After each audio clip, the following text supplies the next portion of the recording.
오늘 아침에 우리에게 주신 하나님 말씀 사도행전 26장 17절과 28절 그리고 24절에서부터 29절까지 말씀을 제가 봉독합니다.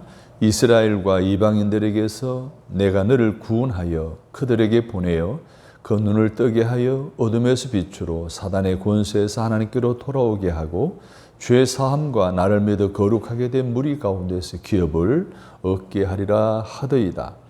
바울이 이같이 변명하며 베스도가 크게 소리내어 이르되 바울아 네가 미쳤도다. 네 많은 학문이 너를 미치게 한다 하니 바울이 이르되 베스도가 가여 내가 미친 것이 아니요 참되고 온전한 말을 하나이다. 왕께서 네 일을 아시기로 내가 왕께 담대히 말하노니 일에 하나라도 아시지 못함이 없는 줄 믿나이다. 이 일은 한쪽 구석에서 행한 것이 아니니이다. 아그리빠 왕이여 선지자를 믿으시나이까? 믿으시는 줄 아나이다. 아그리빠가 바울에게 이르되 내가 적은 말로 나를 권하여 그리스도인이 되게 하려 하는도다. 바울이 이르되 말이 적으나 많으나 당신뿐만 아니라 오늘 내 말을 듣는 모든 사람도 다 이렇게 결박된 것 외에는 나와 같이 되기를 하나님께 원하나이다 하니라. 아멘. 예수님이 좋은 이유라는 제목으로 말씀을 드리려고 합니다. 우리나라는 유교의 영향을 많이 받았죠. 그 중에 하나가 직업의 귀천에 관한 영향을 받아서 산업공상이라는 그런 사자성어가 생겨나기까지 했습니다. 선비가 최고 좋은 직업이죠. 그 다음에 농민, 그 다음에 수공업자, 그 다음에 장사꾼. 이 수공업자들을 우리는 전문인이라고 그러잖아요. 이들을 비하하는 뜻으로 쟁이라는 말을 붙였습니다. 엿쟁이, 대장쟁이 등등. 그것은 어떻게 보면 전문가이죠. 그 분야의 최고의 명품을 만들어내는 명인입니다. 그런데 한때는 이렇게 비하되어서 천한 직업으로 여겨지기도 했었습니다. 이런 영향을 받아 우리나라에 복음이 들어왔고 이제 한 130-40년 되어져 가는 과정 속에도 여전히 예수 믿는 사람들을 가리켜 사람들이 말하기를 예수쟁이다라는 표현을 쓰고 있습니다. 이곳에 예배하는 여러분들도 저는 바라건대 예수쟁이가 되었으면 좋겠습니다. 당신은 예수쟁이입니다. 한번 서로 인사하십시다. 당신은 예수쟁이입니다. 진짜 예수쟁이가 되어야 돼요. 예수 믿는데 전문가가 되어야 된다는 이야기예요.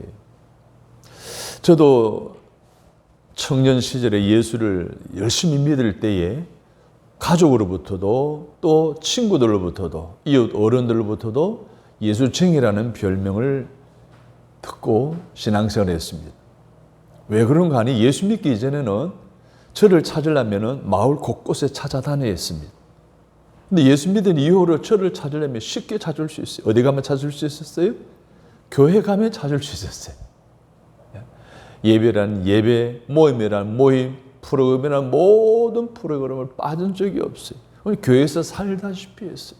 그러다 보니까 가족이나 이웃들이 예수쟁이라고 했고 점점 믿음이 자라서 하나님의 부르심을 받아 선지동산에서 4년간 훈련을 받고 목회자의 길을 걸어 지금까지 오게 된 것입니다. 여러분의 신앙생활 속에서도 여러분을 아는 많은 불신자들이 야, 저 정도면 예수쟁이다 라고 할 정도로 그러한 신앙생활의 깊이, 신앙생활의 폭넓은 성숙한 그리스도인으로 살아가는 저와 여러분이 되었으면 좋겠다라는 그런 마음이 있어서 오늘은 예수님이 좋은 이유라는 제목으로 말씀을 전하려고 합니다. 오늘 본문의 주인공은 사도 바울입니다.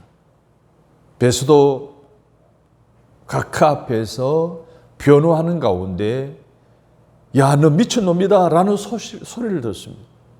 그때 사도 바울은 나 미치지 않았다 라고 변호합니다.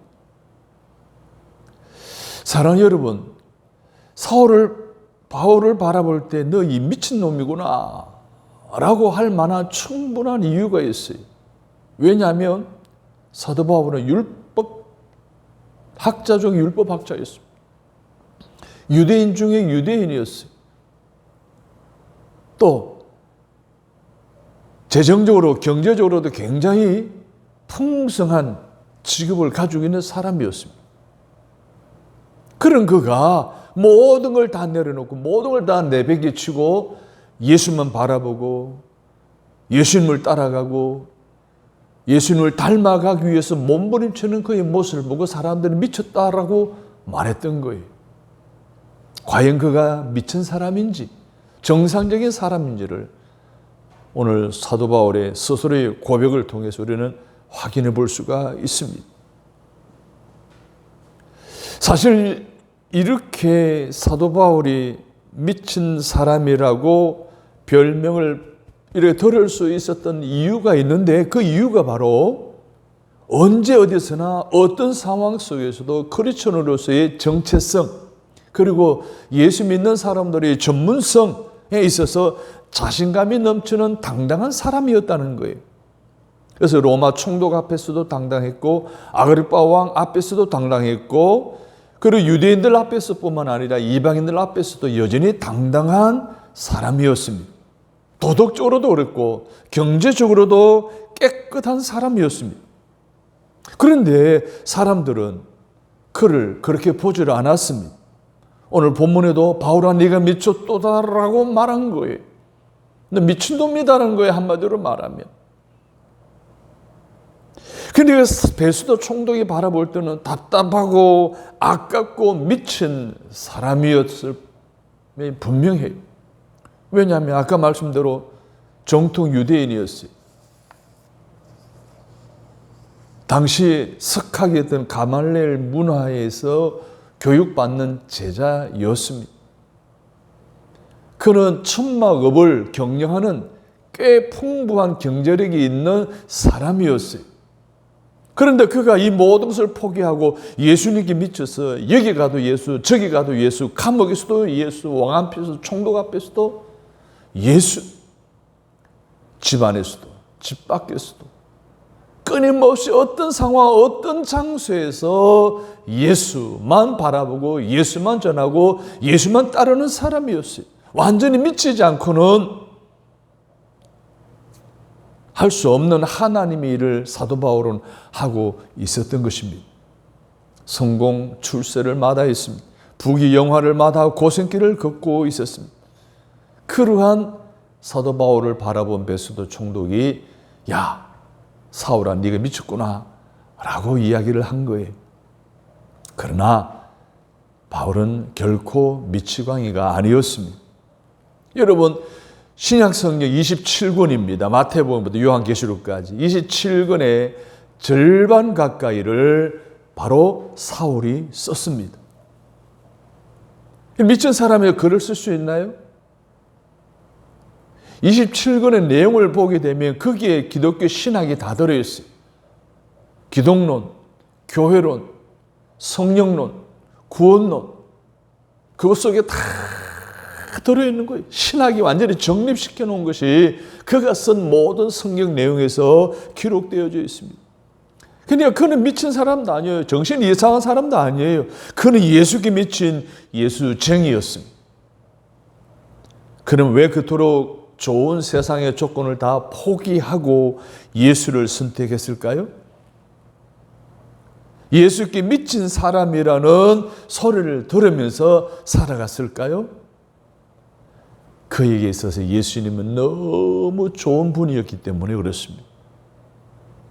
사랑하는 여러분, 우리도 예수님이 좋으면 예수님께 미쳐버린 것입니다. 예수님이 너무 좋아서 세상에 어떠한 것도 예수 믿는 것만큼 좋지 않아요. 행복하지 않아요. 기쁘지 않아요. 이 정도의 신앙의 성숙함이 있어야 예수 믿는 사람이고 예수쟁이고 사람들로부터 칭찬을 받아도 우리 하나님의 칭찬을 받고 하나님의 은혜 가운데 살아갈 수 있는 저와 여러분이 되어질 수 있기를 주님의 이름으로 축복합니다. 그러면 예수님이 바울에게 있어서 예수님이 좋은 이유가 뭘까요? 첫째로는 예수님이 자기의 생명의 은인이었기 때문입니다. 오늘 17절을 보십시오. 다 같이 읽겠습니다. 이스라엘과 이방인들에게서 내가 너희를 구원하여 그들에게 보내어 했습니다. 너를 구원하여라고 했습니다.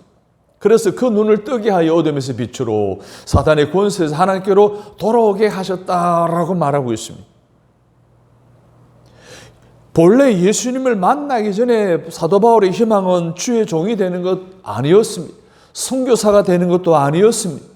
그 꿈은 당신 석학이었던 가말리엘 문화에서 제대로 훈련을 받아 교육을 받아 율법학자가 되는 것이었습니다. 유대 종교의 최대 지도자가 되는 것이었습니다. 그리고 건축업을 통해서 경제적인 부를 최고로 올리는 그러한 욕망을 가지고 있는 사람이었습니다. 뿐만 아닙니다. 자기가 유대교의 지도자가 되기 위해서는 당시 신흥 종교인 기독교와 기독교를 믿는 사람들을 핍박하고 옥에 가두고 죽이고 살인하는 일을 일삼는 일이었습니다. 이게 그의 꿈이었고 그의 소망이었습니다. 그런데 하나님이 그의 길을 막아선 거예요. 예수를 핍박하던 사람이 예수를 믿고 구원에 이르는 또 다른 길을 허락해 주신 거예요.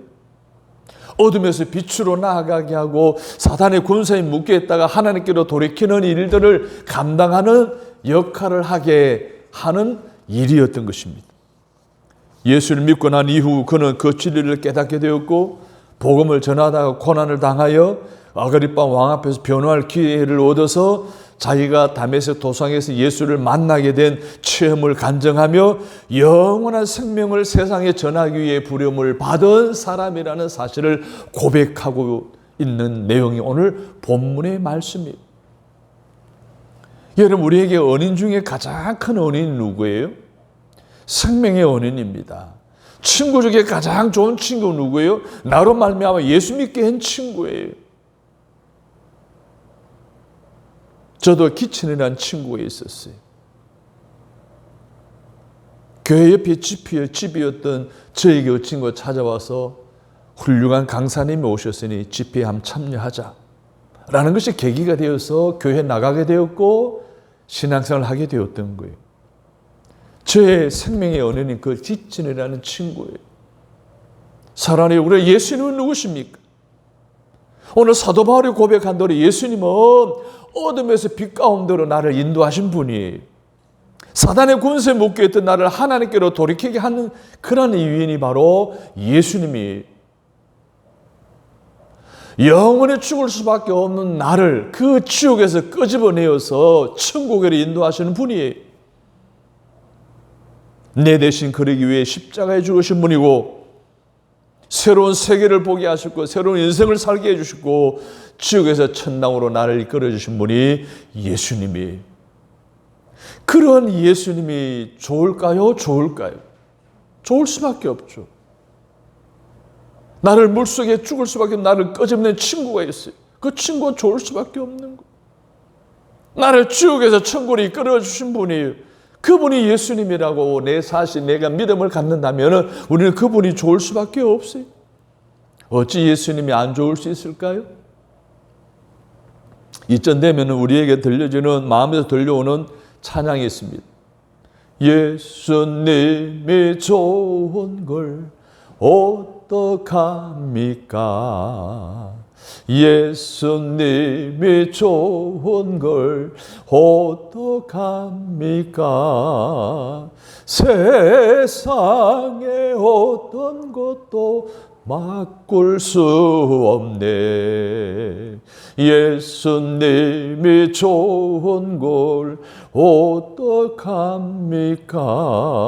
할렐루야. 사랑하는 여러분, 예수님이 좋은 이유가 있습니다. 나를 어둠에서 빛 가운데로 이끌어 주셨고 사단의 권세에서 하나님께로 이끌어 주신 생명의 원인이기에 사도 바울도 예수님을 그렇게 좋아했고 그 어려운 선교적인 사역을 그 신앙과 믿음으로 감당해낼 수가 있었던 것처럼 저와 여러분도 나의 생명의 원인인 예수 그리스도를 좋아하고 그분과 함께 즐겁고 행복한 믿음의 생활을 해나가시게 되기를 주님의 이름으로 축복합니다. 두 번째로 예수님이 좋은 이유가 있어요.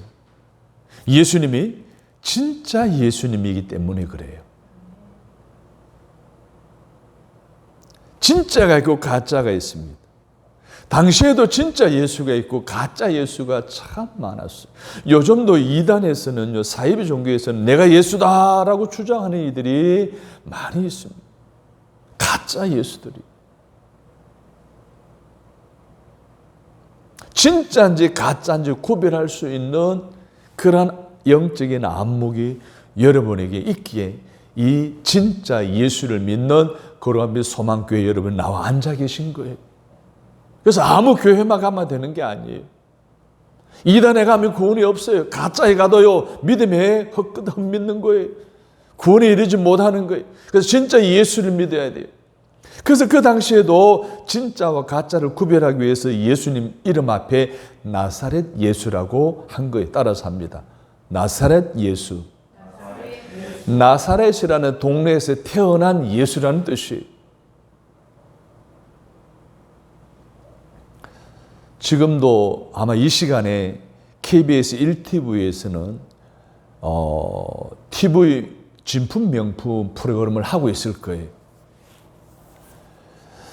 지금까지 한 6,000점 가까이 고골동품, 이제 그 진품인지 가짜인지 또 검사해서 알리고 가격을 매기고 하는 그런 프로그램이에요.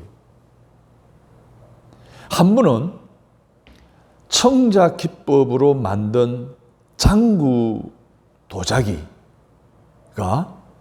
출품되었는데 가격이 12억이 매겨진 거예요.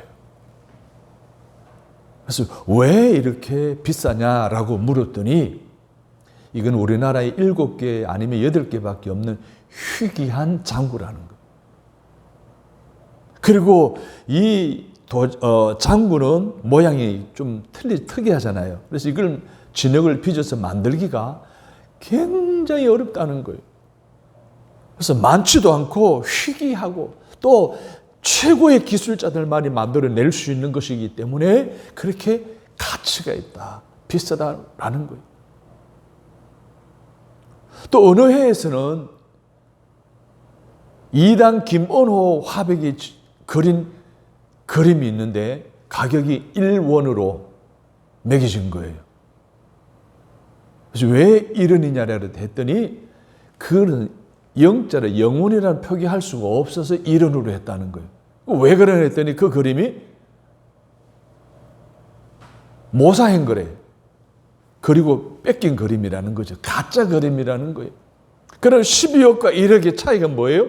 진짜와 가짜 차이라는 거예요. 진짜는 정말 희귀하고 정말 정성을 다해서 만들었지만 가짜는 뭐예요? 그냥 모사가 한 거예요. 복사한 거예요.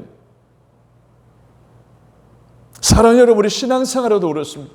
예수도 마찬가지듯이 우리 신앙생활도 진짜가 있고 가짜가 있어요. 오늘 이 시간 내 자신의 신앙생활을 돌아보시기를 바랍니다. 내 신앙이 진짜인지 아닌지를 말입니다.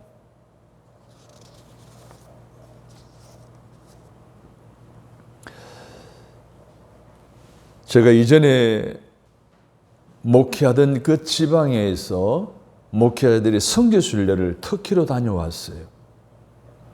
터키 이스탄불 시내에 있는 한 호텔에 숙박을 했는데 쉬는 시간에 로비에 내려와서 보니까 로비에 여러 많은 상점들이 절비해 있더라고요.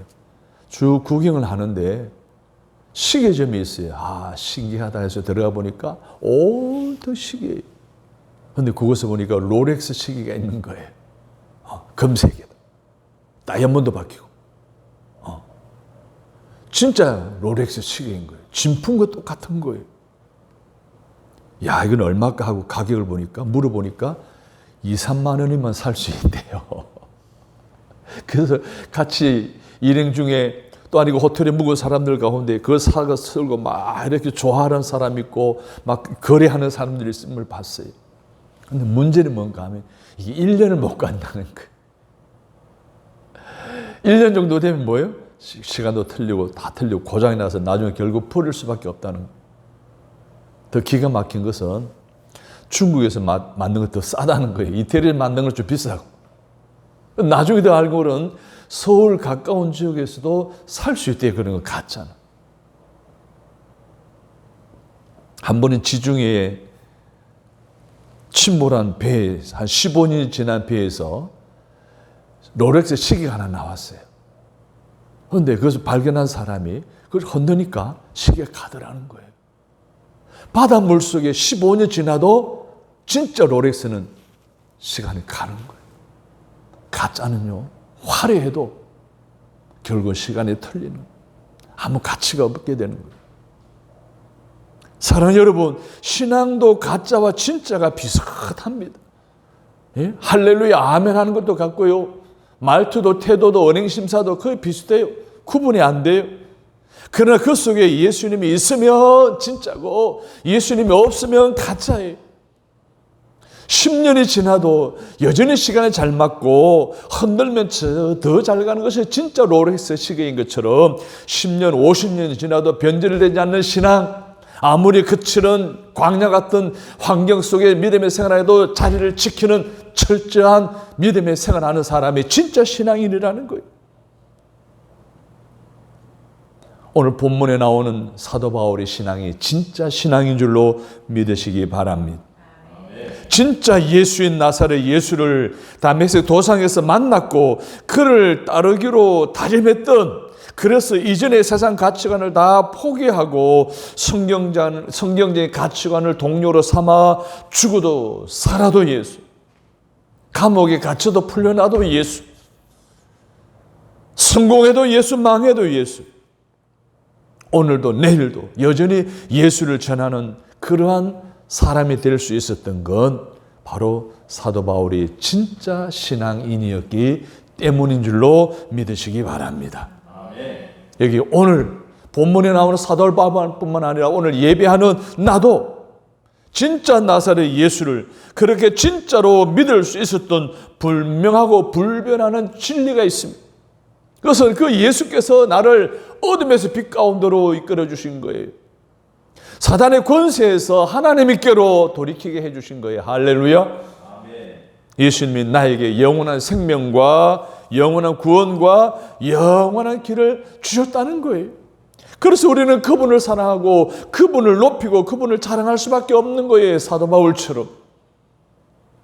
예수님이 어둠과 사단의 권세에 묶여있던 나에게 영원한 생명을 주셨음을 기억하고 앞으로는 감사하는 마음으로 그분을 가장 사랑하고 그분을 가장 높이고 그분을 가장 자랑하는 삶의 방향과 생활 방식으로 매일 하루하루 기쁘고 즐겁고 행복하게 살아가시는 저와 여러분 다 되시기를 주님의 이름으로 축복합니다. 아멘. 세 번째로는 사도 바울에게 있어서 예수님이 제일 좋았기 때문입니다. 여러분, 좋은 일은요, 아무리 힘들어도 어때요? 기뻐요. 좋은 일이 아니면 조금만 힘들어도 하기 싫어져요. 그래서 우리가 신앙생활 할 때도요, 그냥 평범한 신앙생활 하면 안 돼요. 정말 예수님이 좋아 죽을 만큼 그러한 마음가짐과 그러한 신앙의 태도를 가지고 살아가야 돼요. 누구처럼? 사도 바울처럼. 여러분, 신앙생활 해도요, 즐겁게 재미있게 신앙생활하는 사람이 있는가 하면 억지로 하는 사람들이 있어요. 여러분, 운동하는 사람들을 두 부류로 구분하잖아요. 아마추어와 프로로 구분합니다. 아마추어는 뭐든 구분하면 어떻게 말할 수 있어요? 자기 돈 내고 자기 좋아서 하는 사람을 아마추어라고 그래요. 그리고 프로는 뭐라 그래요? 돈을 받으면서 자기가 좋아하는 일을 하는 사람이에요. 근데 결과적으로 보면 아마추어는 자기가 하다가 좀 실패하고 게임이 치고 이 꼴찌를 해도 아무 문제가 없어요. 근데 프로는 어때요? 프로는 시합이 치면 뭐예요? 감봉이 돼요. 퇴출이 돼요. 이게 아마추어와 프로의 차이예요. 얼마 전 우리나라 축구 국가대표팀 감독이 있었던 현역으로 세계적인 공격수였던 독일의 축구 대표였던 클리스만 감독이 11개월 또 우리나라 감독을 했어요. 그런데 성적이 부진했어요. 그러니까 몸에 여론이 안 좋으니까 바로 또 경질시켜버리잖아요. 70억 원을 뭐예요? 위약금을 다시 클리스만에게 주면서까지 퇴출시켜버렸어요. 성적이 안 좋으니까. 사랑하는 여러분, 아마추어는요, 우리가 실패해도 괜찮아요. 낙심해도 가다가 포기해도 괜찮아요. 자기가 하는 일이. 근데 프로는 어떻게 해요? 아니에요. 돈 받으면서 하기 때문에 그만큼 책임이 따르는 거예요. 근데 사도 바울 보십시오. 그는 프로도 아닙니다. 돈을 받고도 안 합니다. 연봉을 받고도 하는 일이 아니었어요. 그냥 예수님이 좋고 복음을 전하는 일이 좋아서 즐거워서 한 것입니다. 그렇습니다. 이거예요, 바로. 우리가 그냥 무슨 일을 하든지 억지로 하는 일은 능률이 오르지 않아요. 성과도 오르지 않습니다. 그 일을 즐겨야 결과도 좋고 성과도 좋은 거예요. 이렇듯 우리가 믿음의 생활하며 십자가를 지는 것도 즐거운 마음으로 지게 되면 즐거운 거예요. 행복한 거예요. 찬송가 458장에 보게 되면 너희 마음에 슬픔이 가득할 때라는 찬양이 있는데 그 찬양 가사의 내용에 보게 되면 참 기쁜 마음으로 십자가 지고 가라. 내가 기쁘게 십자가 지고 가면 슬픈 마음이 위로받네 라는 구절이 있습니다. 참 기쁜 마음으로 십자가 지고 가라는 거예요. 사랑하는 여러분, 믿음의 생활도 기쁨으로 하라는 거예요. 억지로 하지 말라는 거예요. 이 경계선에 있게 되면 항상 양다리 걸치게 되면 이 신앙생활이 힘드는 거예요. 교회 오기도 힘들고 주일 지키기도 힘들고 순간순간 예수님이 떠오르고 그분께 기도하고 찬송을 하고 이런 삶이 아니라 하나님과 동떨어졌다 일주일 내내 주일 하루 와서 하나님 생각하고 가게 되는 아주 낮은 수준의 신앙생활에 머물게 되는 거예요. 그러나 오늘 사도 바울처럼 즐겁게 하면요 기쁨이 넘치는 거예요. 주일 되면 교회 가고 싶어지고 말씀을 듣고 싶어지고 기도하고 싶어지고 찬양하고 싶어지고 사랑하는 여러분의 믿음의 생활 속에 이러한 성숙한 기쁨과 즐거운 행복함이 가득 차 넘치는 믿음의 생활을 해나갈 수 있게 되기를 주님의 이름으로 축원합니다. 그렇습니다. 즐겁게 하는 일은 피곤치 않습니다. 지치지 않습니다. 낙심하지 않습니다. 포기하지 않습니다. 제가 제주에서 목회할 때에 제주도에 30여 개의 골프장이 있었어요. 그 많은 골프장 중에 중산간에 있는 좀 사람이 사는 거주하는 지역에 좀 멀리 떨어져 있는 지역에 아침 7시에 오픈을 하는데 저렴한 가격으로 라운딩을 할 수 있었어요. 근데 그 새벽 같은 시간에 골프를 오픈하면 사람들이 오느냐 그랬더니 이 가격이 낮으니까 많은 사람들이 온다는 거예요. 한번 생각해 보세요. 7시에 라운딩 하기 위해서는 몇 시에 최소 일어나야 할까요? 한 5시 일어나야 씻고 채비하고 갖추고 올 거 아니에요. 그죠? 야, 저는 그 이야기를 들으면서 그런 생각이 들었어요. 야, 예수 믿을 때 신앙생활 때 가장 힘들어하는 신앙이 뭐예요? 그 예배 시간이 언제? 새벽이잖아요. 새벽. 새벽을 사람들이 그렇게 힘들어 하더라고요. 그 새벽 기도에 출석하는 교인의 10%, 20% 참여하면 많이 한다라고 할 정도로 성숙한 신앙이 늘만 새벽 기도 하잖아요. 그 새벽 기도도 어렵지 않겠다는 생각이 들어요. 자기가 좋아하는 일을 하면, 자기가 하면서 행복해하는 일을 하게 되면, 자기에게 유익이 되는 일을 한다면, 이걸 사명으로 생각하고 여기고 산다면 피곤하고 지치고 포기하고 하는 이런 일이 전혀 없는 거예요. 신앙생활도 마찬가지인 거예요.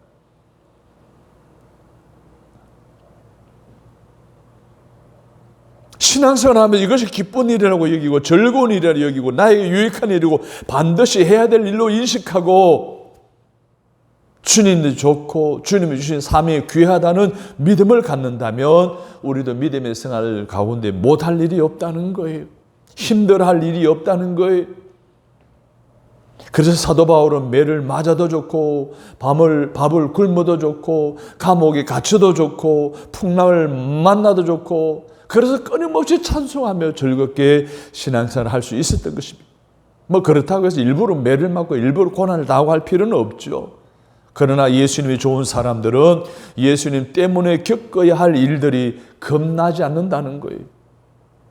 신앙생활 하는 것이 좀 나름대로 불편해도 그게 불편하게 여기지 않는다는 거예요. 신앙생활 하는 것이 때로는 부끄럽고 때로는 여러 가지 많은 사람들의 시선을 끌 수 있었겠지만 그것이 부담스럽지 않다는 거예요. 왜? 예수님이 좋기 때문에.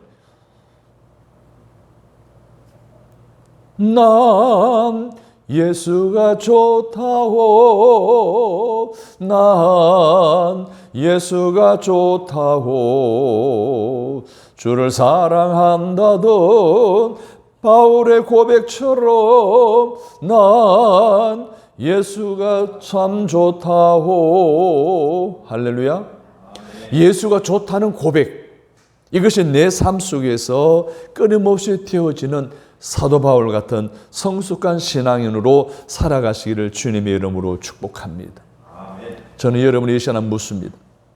예수님이 좋습니까? 예수님이 진짜 좋습니까? 그렇다면 여러분에게 좋은 일이 일어납니다. 예수님이 좋은 순간부터 우리가 좋은 일이 일어납니다.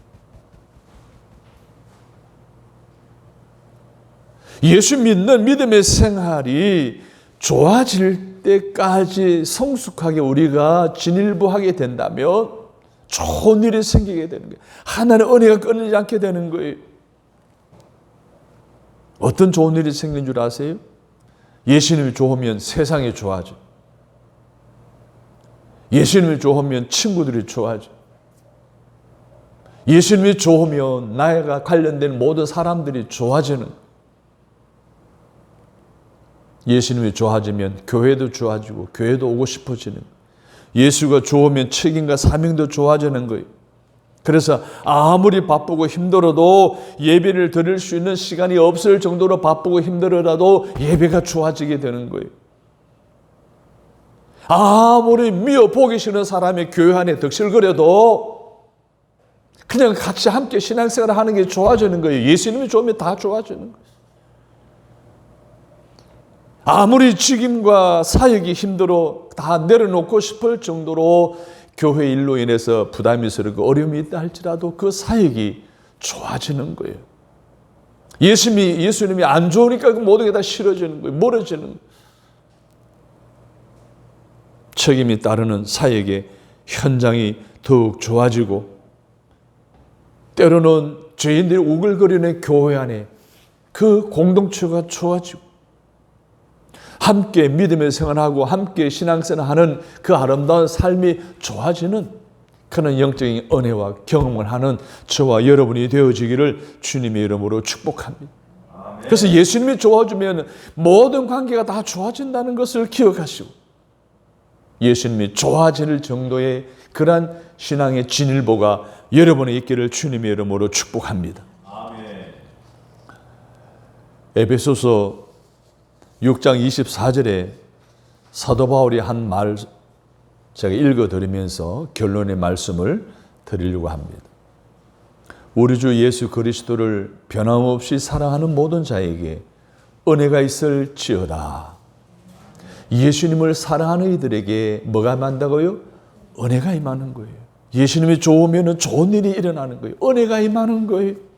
사랑하는 여러분 신앙생활에 아무리 녹록지 못하는 환경 속일지라도 변치 않고 예수님을 사랑하시기를 바랍니다. 변화무쌍한 빠르게 변화하는 시대에 모이기 힘들고 만나기 힘들고 교제하기 힘들어도 변치 말고 주의 일에 힘쓰고 열심히 모이기를 힘쓰고 서로 사랑하시기를 바랍니다. 사랑하는데 잠깐 사랑하는 건 의미가 없습니다. 이 세상 끝날까지 생명이 다할 때까지 주님 오시는 그날까지 영원히 하나님을 사랑하고 예수님을 사랑하고 교회를 사랑하고 성도를 사랑하시기를 바랍니다. 그럴 사도 바울에게서처럼 좋은 일이 하나님의 은혜가 넘치는 영적인 하나님의 축복을 누리며 살아가는 저와 여러분이 다 되시기를 주님의 이름으로 축복합니다. 아멘. 하나님, 우리가 예수 그리스도를 믿으며 살아가는 신앙생활 가운데 지나온 날들을 되돌아보는 영적 깨달음을 허락해 주시니 감사합니다. 나는 과연 사도 바울처럼 예수님이 나의 생명의 언인으로 여기고 있는지, 그 예수가 내가 믿는 예수가 진짜 예수임을 확신하고 있는지, 무엇보다 누구보다 예수님이 좋은지 다시 한번 점검해 보게 하시고 깨닫게 하시고 결단케 하여 주시니 감사합니다. 앞으로 믿음의 생활 속에 예수님이 점점 좋아지게 하여 주옵소서. 생명의 원인으로서 진짜 예수, 구원자 예수로서 포로적인 믿음의 생활을 통해서 기쁘고 즐겁게 신앙생활을 해나가는 우리 모두가 되어지도록 축복하여 주옵소서. 예수님의 이름으로 기도드립니다. 아멘.